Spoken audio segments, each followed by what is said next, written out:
Madaling araw, sir. Alas 2 nangyari. Na-aksidente ako.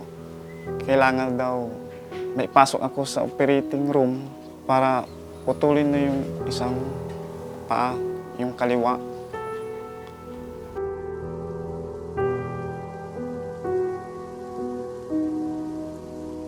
27 taong gulang nang maputulan ng kaliwang paa si Marvin Dacasin, isang binata mula sa barangay Alacan sa bayan ng Malsiki na hindi nawalan ng pag-asa dulot ng hindi inaasahan na trahedyang dumurog sa kanyang mga pangarap. Paunti-unti ko rin na naiisip na buhay naman ako. Baka pagsubok lang ng Diyos to.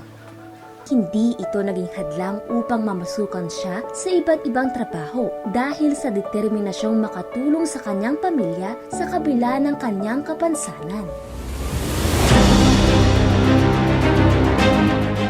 Noong taong 2021, naging mapalad si Marvin dahil nabigyan siya ng panibagong pag-asa para may pagpatuloy ang kanyang negosyo. Ito ay dahil sa tulong ng pamahalaang panlalawigan ng Pangasinan sa pamumuno ni Gobernador Amado Pogi I. Espino III at sa pakikipagtulungan ng Physicians for Peace Philippines, Mahavier Philippine Foundation at Walking Free Foundation. Maraming salamat sa pagbigay nila sa prosthesis dahil ito yung panlaban namin na gawain sa pang-araw-araw, sa pagtitinda, pag-iigib, at sa lahat ng gawain sa bahay. Ito yung laging sinusuot para hindi ako mahihirapan. Kaya nagpapasalamat ako sa provincial sa Pangasinan.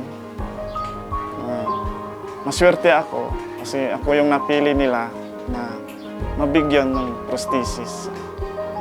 Kaya malaking bagay po ito.